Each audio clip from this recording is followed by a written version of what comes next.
Creo que la mayoría que tiene trabajo ya se fue a preparar.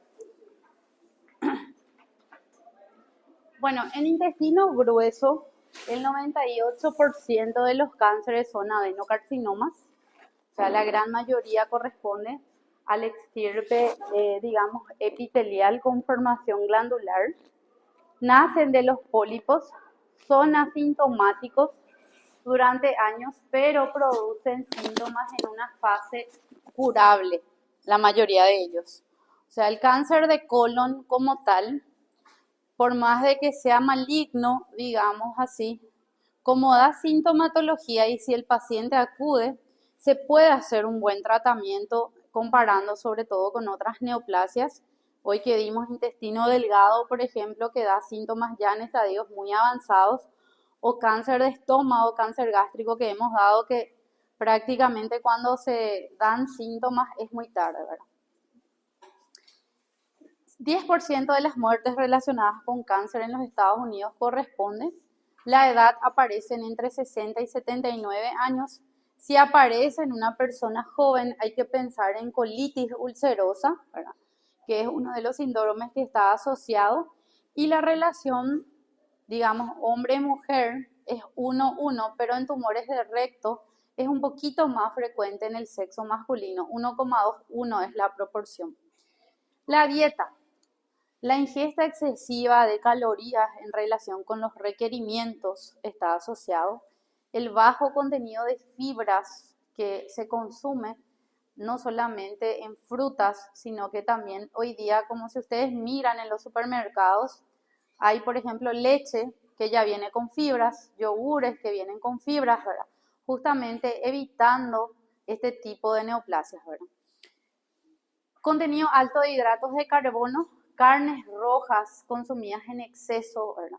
La disminución de nutrientes protectores, que es otro de los factores, y esto sobre todo la disminución de fibras que hace que el menor volumen de heces sean expulsadas y por lo tanto estén mayor tiempo en lo que es la mucosa colónica.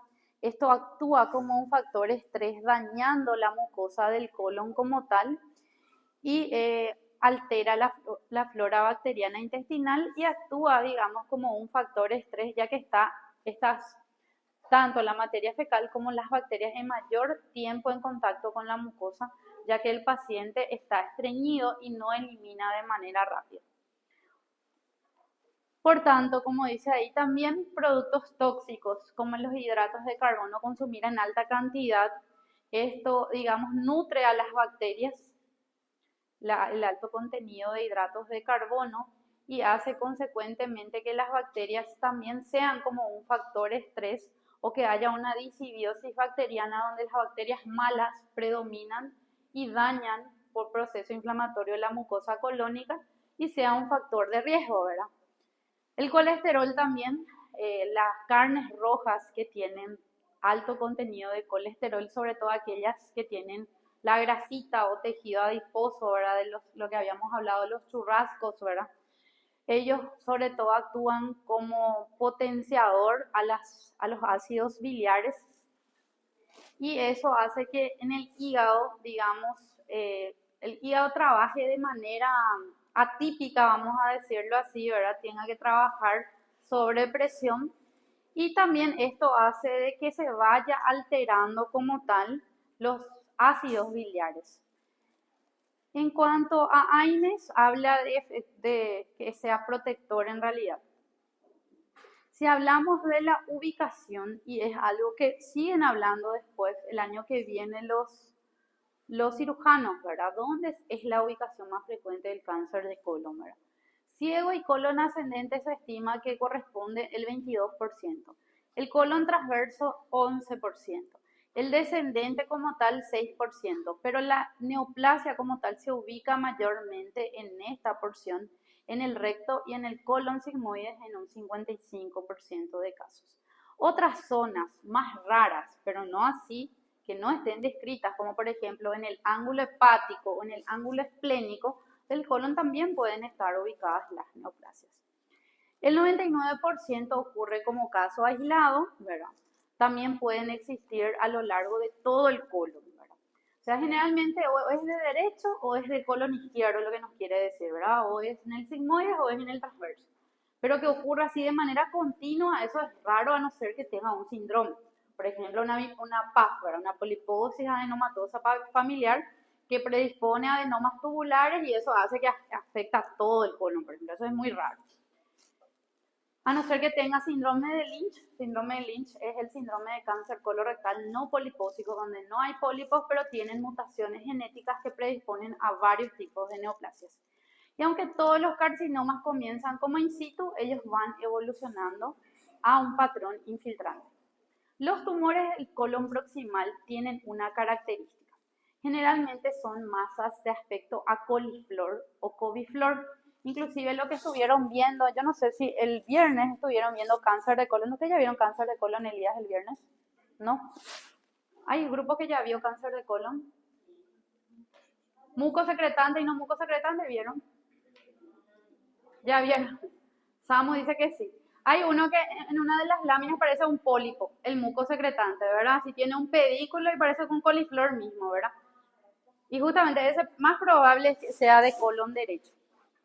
Ese es más probable que sea de colon derecho.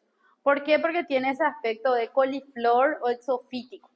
Generalmente, como dice ahí, los tumores del colon derecho pueden estar en el ciego, en el colon ascendente y tienen ese aspecto de coliflor, de ser una masa polipoidea, ya sea puede ser exofítica o puede que tenga un pedículo o puede que no tenga un pedículo, que sea una masa de tipo sésil, ¿verdad? Pero que tenga ese aspecto verrucoso o de coliflor. La obstrucción en ellos no es habitual.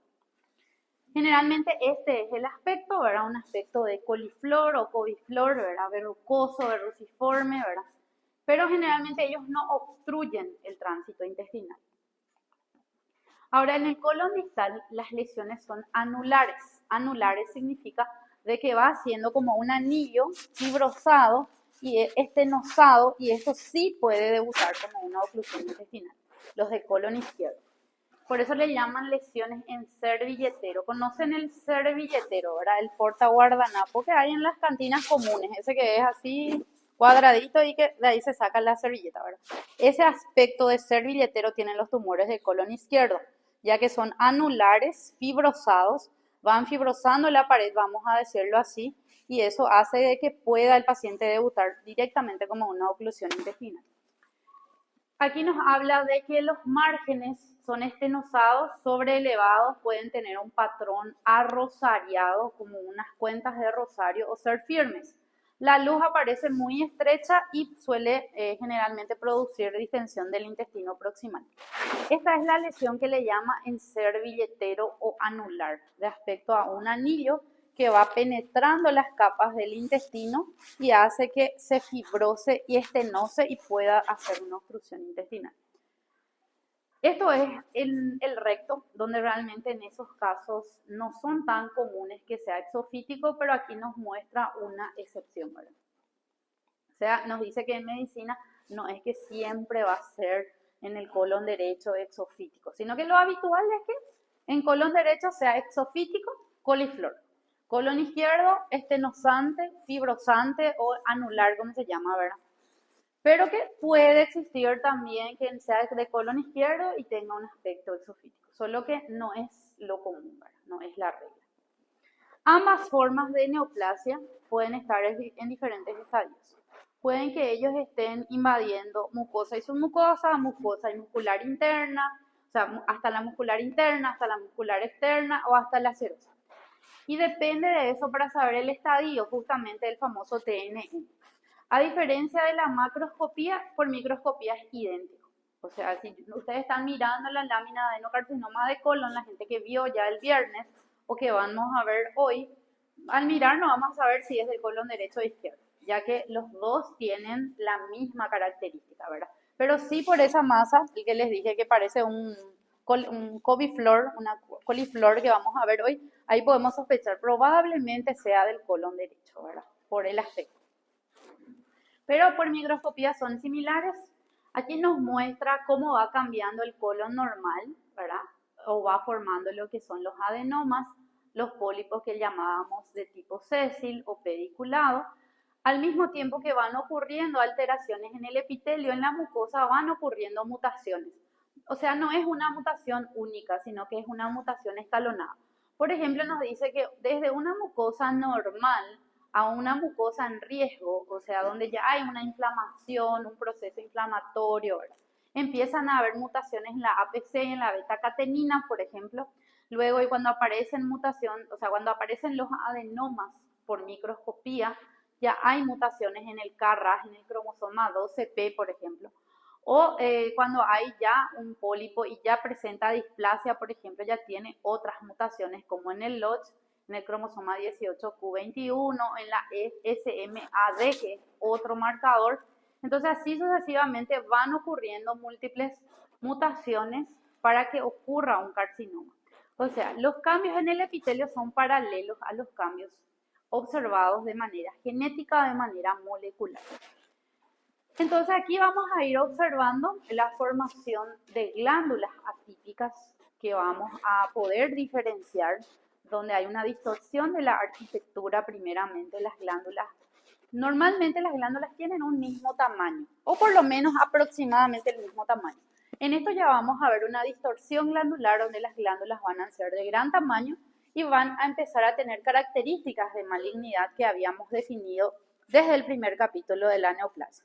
Por ejemplo, hipercromasia, vamos a ver pleomorfismo, vamos a ver como una pseudoestratificación, como habíamos visto en los adenomas tubulares, donde los núcleos están en diferentes niveles, entonces se dice pierde la polaridad y adopta un patrón de pseudoestratificación. También las mitosis vamos a encontrar de maneras numerosas. Y la desmoplasia es un cambio donde los tumores malignos producen más tejido colágeno, vamos a decirlo así, y esto hace que macroscópicamente se toque duro el tumor, sea duro al palpar, al tocar. Y microscópicamente se ve haces de colágeno, ¿verdad? Entonces, aquí, por ejemplo, nos muestra, nos dice un pólipo adenomatoso, ¿verdad? Esto vino como pólipo adenomatoso, pero ya se identificó un adenocarcinoma que estaba en la muscular de la mucosa, ¿verdad? Ya se formó las estructuras glandulares atípicas en el contexto de un pólipo. Macroscópicamente él puede tener varias formas, ¿verdad? Puede que tenga un aspecto de pólipo, exofítico, sobrelevado, ¿verdad? Puede que tenga una configuración nodular con una úlcera, puede que se haya un ulcerado infiltrante donde se va viendo prácticamente cómo va infiltrando las capas del colon en este caso, ¿verdad? Entonces él puede tener varias formas de presentación. Microscópicamente, en el tumor que estuvieron viendo en el laboratorio en el que vamos a ver con los otros grupos, vamos a ver que uno es mucosecretante.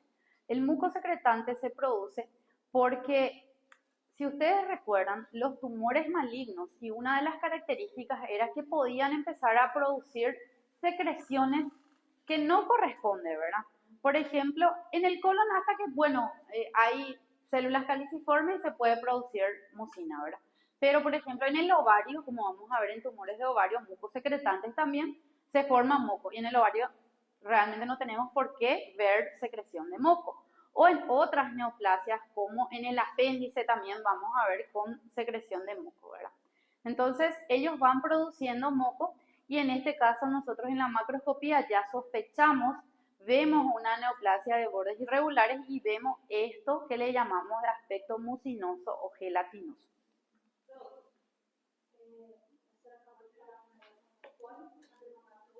Uh-huh.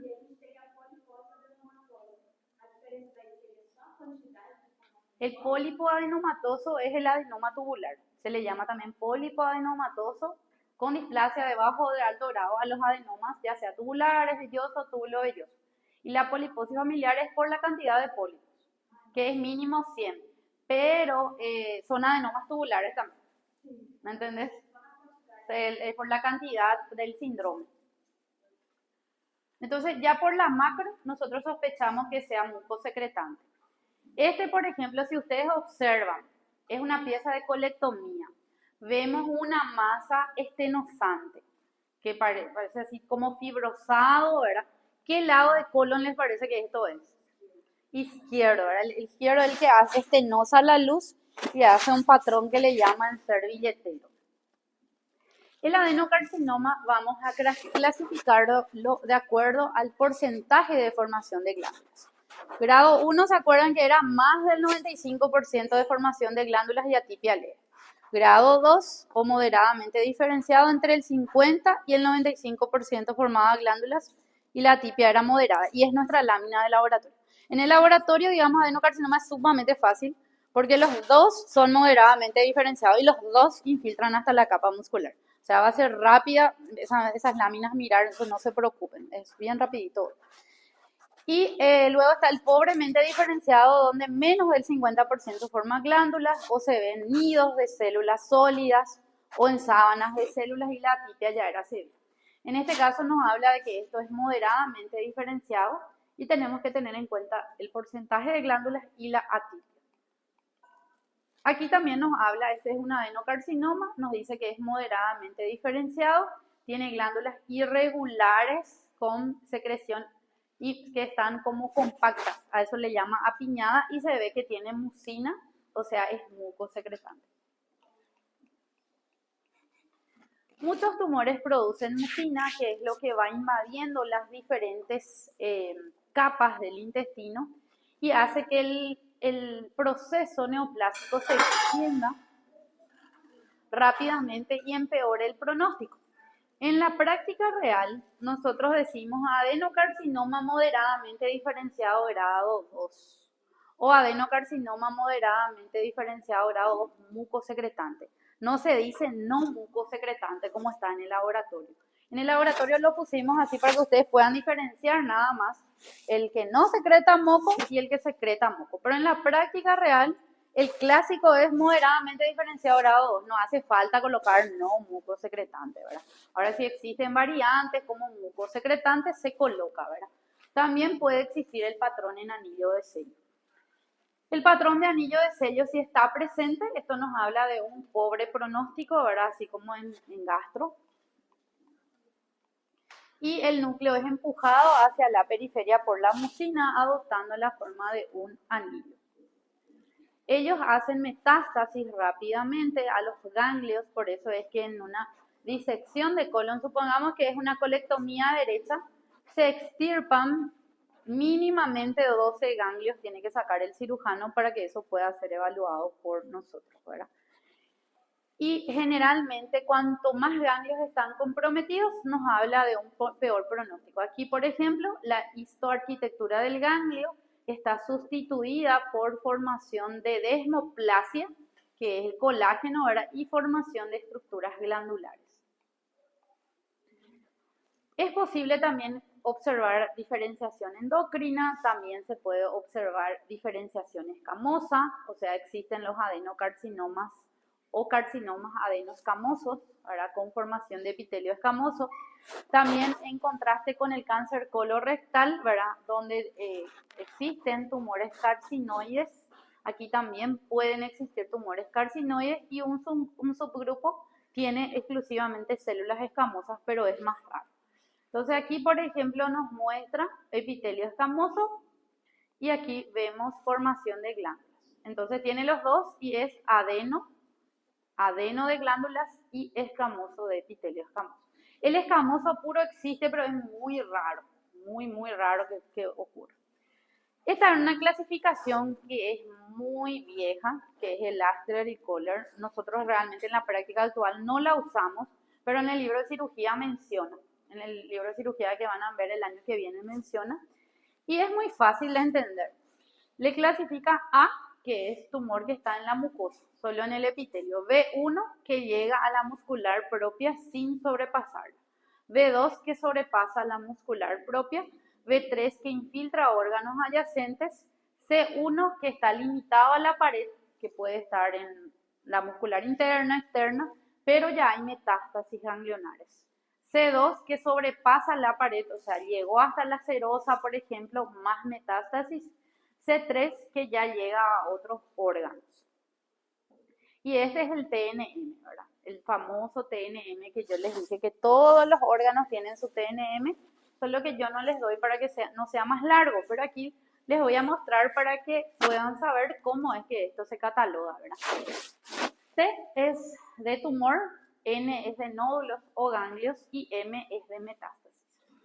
TX significa no se puede evaluar tumor primario. Este término se utiliza cuando la pieza no es óptima, la que nos llega, por ejemplo, o es muy pequeña, son fragmentos, ¿verdad? T0 es cuando sí está completa, se identifican todas las capas en la pieza, ¿verdad? Pero no hay evidencia de tumor primario, no se ve tumor. TIS es carcinoma in situ, está en el epitelio, es intraepitelial o con invasión de la lámina propia. T1 es cuando invade la submucosa. T2 es cuando invade la muscular propia. T3 es cuando invade la muscular propia, la subserosa o los tejidos ya pericólicos o perirrectales. T4, el tumor ya invade otros órganos o perfora ya el peritoneo visceral. Entonces, de acuerdo a esto, en la recorrida, ¿verdad? Generalmente el médico dice paciente con neo T4, ¿verdad? No dice cáncer frente al paciente, ¿verdad? T4, N1, MX, así, ¿entienden, verdad? Así se lee la historia con códigos, ¿verdad? Y ganglios linfáticos. NX no se puede evaluar ganglios. Por ejemplo, no nos enviaron el ganglio. No hay ningún ganglio, no se diseca ningún ganglio o solo hicieron la resección de colon sin ganglios, ¿verdad? N0 no hay indicios de metástasis. Evaluamos, por ejemplo, 12 ganglios y es 12 N menos. N menos, N es de nódulos negativos, ¿verdad? No hay. N1 metástasis en 1 a 3 ganglios. Por ejemplo, 2 ganglios comprometidos y colocamos N2 de 12. Quiere decir que 2 son positivos de 12 ganglios extirpados. N2 metástasis en 4 o más ganglios. Metástasis a distancia. MX no se puede evaluar metástasis a distancia. Por ejemplo, solamente enviaron colon y ganglios. No nos enviaron hígado. Porque hay veces que ya toman una porción del hígado, una porción del epiplón. O sea, ya van haciendo varias pequeñas tomas durante la cirugía. Entonces, MX no se puede evaluar porque no nos enviaron, ¿verdad? M0 sí enviaron, por ejemplo, porciones del diafragma, porciones del hígado y no vimos ningún tumor. M1 sí hay metástasis a distancia. Y esto es prácticamente lo mismo, ¿verdad? Está más ordenado, nada más, ¿verdad? ¿Y para qué esto se usa? Para saber la supervivencia. Nosotros en cada informe anatomopatológico colocamos el estadio. Por ejemplo, estadio patológico, ahora que estuvieron viendo la CAP, la mayoría de los grupos que tienen tumores, yo les di ese enlace de la CAP, del Colegio Americano de Patólogos, muestra el estadio patológico, que es lo que se debe de informar, ¿verdad? Por ejemplo, estadio de cuánto es, ¿verdad? ¿Qué estadio patológico está el paciente? Supongamos, por ejemplo, que digamos es un paciente que está en estadio, vamos a ver, 3B, por ejemplo. ¿Qué significa estadio 3B? El estadio 3B significa, nos dice T3 o T4. Entonces T3 era que el tumor atravesaba la muscular propia o que ya invadía otros órganos, ¿verdad? Ahora dice N1. N1 era metástasis en 1 a 3 ganglios, de 1 a 3 ganglios, ¿verdad? Y M0, ¿verdad? Que no hay metástasis a órganos a distancia. Su sobrevida, por ejemplo, es del 46%. O sea, esto importa muchísimo el estadio patológico para el oncólogo, para saber cuál es el tratamiento que le va a brindar posterior a la cirugía, ¿verdad? ¿Qué tratamiento se va a hacer con ese paciente? Entonces, ellos también permanecen asintomáticos durante muchos años, pero por lo menos dan síntomas en estadios resecables, vamos a decirlo así, ¿verdad? Si hablamos de colon derecho, generalmente ellos, como es una neoplasia exofítica o de aspecto coliflor, ellos van sangrando lentamente, causa un pequeño sangrado y esto lleva a una anemia ferropénica y consecuente a la anemia ferropénica los pacientes se sienten cansados, se sienten débiles, fatigados, vamos a decirlo así, ¿verdad? Son lesiones voluminosas, sangran con facilidad y pueden descubrirse por una colonoscopia, sobre todo en un estadio precoz. Por eso se recomienda a partir de los 40 años realizarse por lo menos una primera colonoscopia y luego ir espaciando los años de acuerdo al hallazgo que encuentra el gastroenterólogo. Ahora, el colon izquierdo generalmente hace síntomas como hemorragia oculta. Hay veces que por eso se recomienda para un estudio completo hacerse también un estudio de materia fecal, ¿verdad? Donde si se encuentra hematíes, eso se considera positivo, ¿verdad? Cambios en el hábito intestinal, por ejemplo, tienen episodios de diarrea, estreñimiento, en forma alternada, ¿verdad? O sea, el hábito intestinal no es el mismo siempre. Retortijones en la fosa ilíaca izquierda. O sea, retortijón significa un dolor tipo puntada que a veces pueden llegar a sentir los pacientes. Y en teoría la probabilidad de detección precoz y eliminación con éxito es mayor en tumores de colon izquierdo que colon derecho. Ellos hacen melena, diarrea y estreñimiento. Yo tuve un caso hace 3 años por ahí más o menos de una paciente joven. Tenía 30 años cuando le diagnosticamos y era colon derecho, ¿verdad? Colon derecho, se extirpó, márgenes libres, y luego hizo del colon izquierdo. Y luego el del transverso. O sea, en realidad eso entra en los contextos de pacientes jóvenes, que no es habitual, ¿verdad? Y justamente cuando es más joven es más agresivo. Ella falleció a los 33, 3 años después. Hizo primero de un lado, se le sacó margen libre. Hizo del otro lado, se le sacó margen libre. Hizo en el transverso y luego envolvió el tumor a la aorta. O sea, terrible, terrible fue así. Ya los médicos, yo me acuerdo que se hizo un debate, ya no se sabía qué tratamiento brindarle, porque es demasiado joven, ¿verdad? Y falleció. Bueno, o sea, son terribles también, sobre todo en jóvenes, ¿verdad? Los cánceres del sigmoide y recto son infiltrantes, presentan peor pronóstico, ¿verdad? Sobre todo si están en el recto, hacen una invasión más rápida. Y como dice aquí, anemia en un hombre anciano significa cáncer gastrointestinal hasta demostrar lo contrario. O sea, si es hombre y es añoso, hay que descartar cáncer gastrointestinal, sobre todo de colon, después investigar estómago, intestino delgado, ¿verdad? Ahora, si es mujer, es más raro, ¿verdad? O sea, es más difícil de diagnosticar, no raro, porque generalmente las mujeres o tienen su periodo menstrual, donde van perdiendo sangre mes a mes, ¿verdad? O tienen embarazos múltiples, o después ya en la menopausia inclusive tienen sangrados irregulares, ¿verdad? Entonces, en las mujeres hasta, digamos, generalmente puede que tengan una anemia leve y no signifique que se trate de una neoplasia, ¿verdad? Todos los tumores invaden estructuras adyacentes, hacen metástasis a linfáticos, a vasos sanguíneos. Los de la región anal son localmente invasivos y el indicador de peor, digamos, de pronóstico o de peor pronóstico es la extensión, hasta dónde llegó ese tumor, ¿verdad? Y esto es lo que usaban Astler y Kohler y luego cambió a una estadificación que se llama de Duques. Todas estas clasificaciones van a seguir dando en cirugía. Los Duques, Astler y Kohler, TNM, ¿verdad? Luego tenemos los carcinoides que hace rato ya mencionamos. Los carcinoides realmente, si hablamos de intestinos, ¿verdad? No son tan frecuentes, ¿verdad? Generalmente esto es más común en lo que es pulmón, ¿verdad? Por eso dice, el carcinoide procede de células endocrinas, pueden ocurrir en el tracto gastrointestinal y el pulmón, aunque proceden de las criptas. Generalmente son añosos, 60 años, y constituyen menos de 2% de las neoplasias del cáncer colon rectal. O sea, la frecuencia es baja. Pueden estar confinados en mucosa y submucosa, como vimos en intestino delgado, ¿verdad? Pueden invadir también, ser bien invasivos y hacer ya metástasis en el momento en que se diagnostica. Ahora, en el apéndice sí es común el carcinoide y vamos a ver seguramente la próxima semana tumores de apéndice. En el apéndice sí es la neoplasia más frecuente el carcinoide.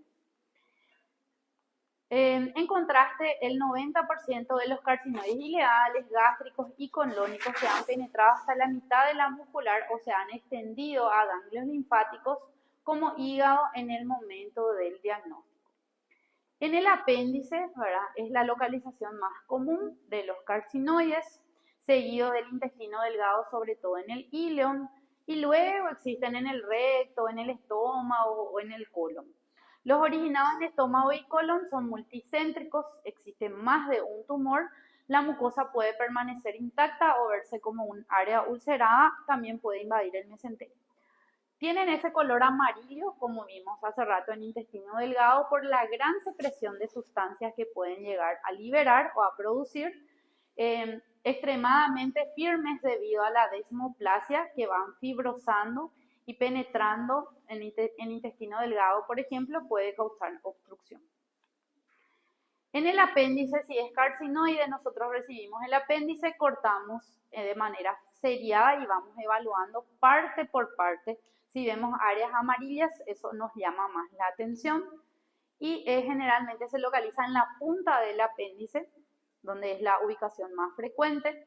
Esto se ve como, debuta muchas veces como una apendicitis aguda y se ve la proliferación en la punta. Como vieron aquí, obstruyó la punta del apéndice y prácticamente se ve hipercromático en esa imagen. Esto es en intestino delgado, donde tiene ese color amarillo. Vamos haciendo cortes seriados y vamos incluyendo. Ellos pueden tomar varias formas, varios patrones, islotes, trabéculas, glándulas, láminas.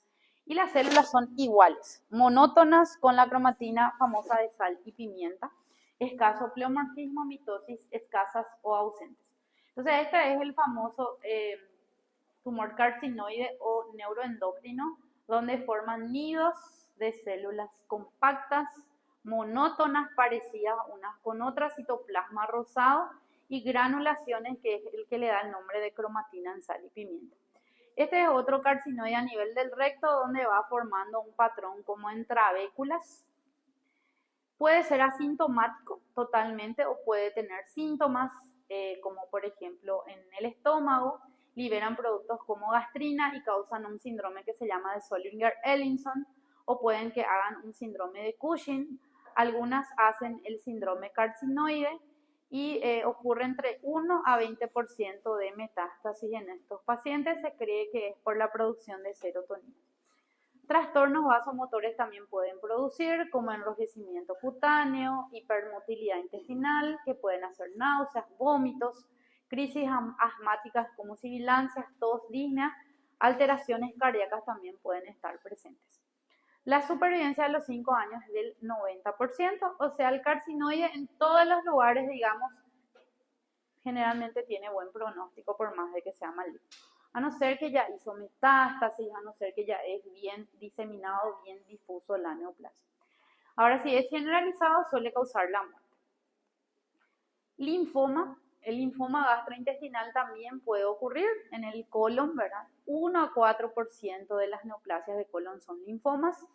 Generalmente los linfomas en el tracto gastrointestinal son más frecuentes en el estómago, como vimos en la última clase de gastro. Ellos pueden estar asociados con gastritis crónica con Helicobacter, síndromes crónicos como la enfermedad celíaca, estados de inmunodeficiencia, pacientes VIH positivos o post-trasplantados. Puede ser de células B y T. El linfoma de células B tenemos el MALT y tenemos el APIT o enfermedad inmunoproliferativa del intestino delgado, el linfoma de Burkitt. El MALT es un tumor que es más frecuente en el estómago, ¿verdad? Puede mostrarse como un tumor focal, la recidiva también es habitual y se ven traslocaciones genéticas. Ahora, si hablamos del linfoma, como dijimos, lo más común es estómago, 55 a 60, intestino delgado 25 a 30, colon no es muy frecuente y tienen una cifra parecida el derecho y el izquierdo, 10 a 15 derecho, 10 el izquierdo, en apéndice y esófago es muy raro.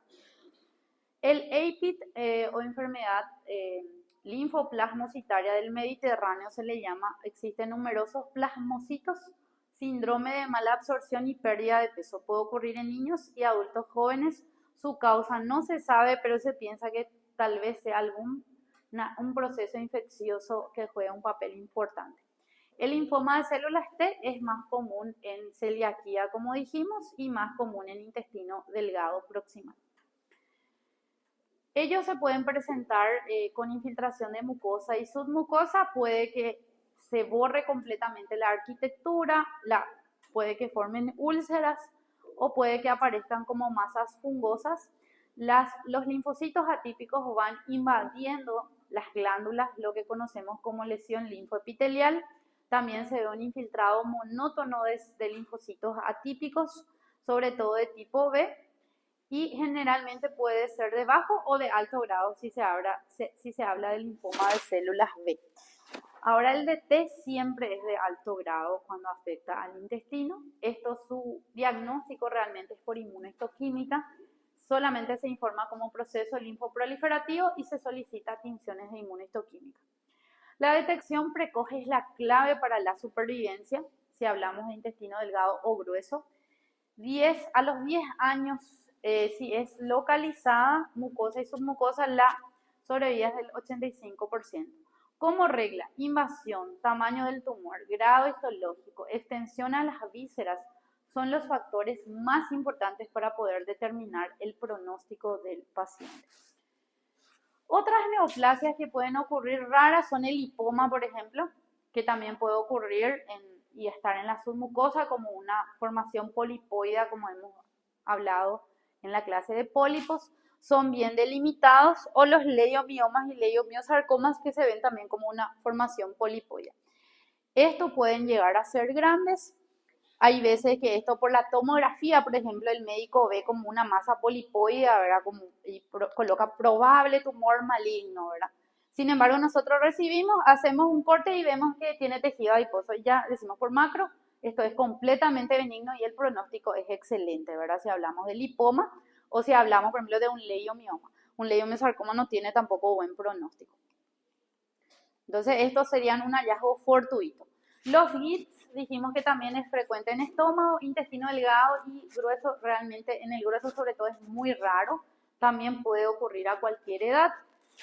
La mayoría son asintomáticos. Hay veces que pueden producir lesiones como úlceras, lesiones ulcerosas, hemorragias, obstrucciones, pero eso ya ocurre en tumores de gran tamaño, ¿verdad? Vamos a dejar para la próxima semana, tumores del canal anal, porque ya creo que no me están siguiendo. Y apéndice. Vamos a dejar para la próxima semana.